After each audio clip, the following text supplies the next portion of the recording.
Dude, I'm gonna cry. I'm gonna cry. I'm gonna cry. I'm gonna cry. I'm gonna cry.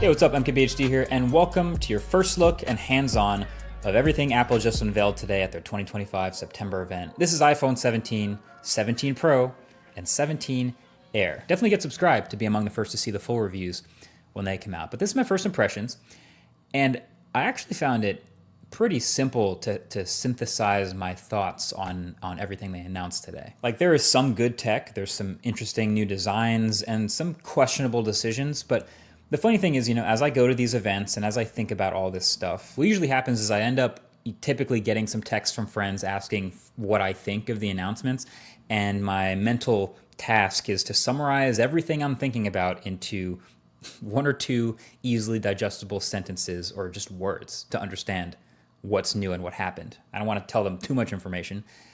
And so that's what I'm going to give you about each of the things Apple announced today. I'm going to give you my super compressed version of what I saw. So let's just start with the iPhone 17, right? The base new iPhones. My ultra simple summary for the iPhone 17 would be, hey, it got ProMotion and a better selfie camera, and the rest is mostly the same.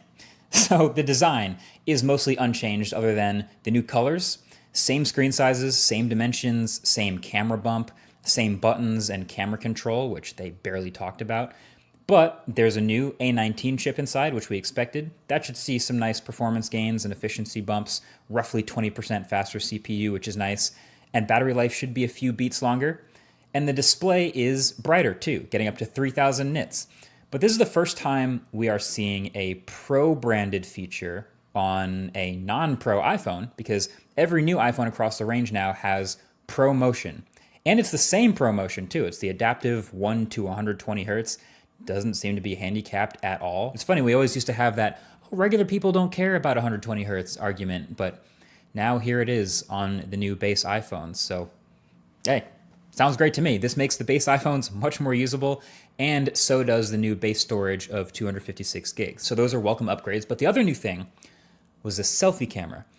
And it was funny, the keynote was pretty chill up until the point where they started to talk about this, and it was actually the loudest applause, and it was really tempting to make fun of it. But I actually do think this is really clever, because all these new iPhones have this massively upgraded selfie camera system. They're calling it center stage, but I actually think that kind of does a disservice, because the actual center stage on their laptops and stuff is kind of annoying. But what's happening is with these phones, they all have a larger 24 megapixel square selfie camera sensor. And so then when you go to take a selfie, the phone can take a regular vertical selfie, or can manually or even automatically take a horizontal selfie without you having to rotate the phone.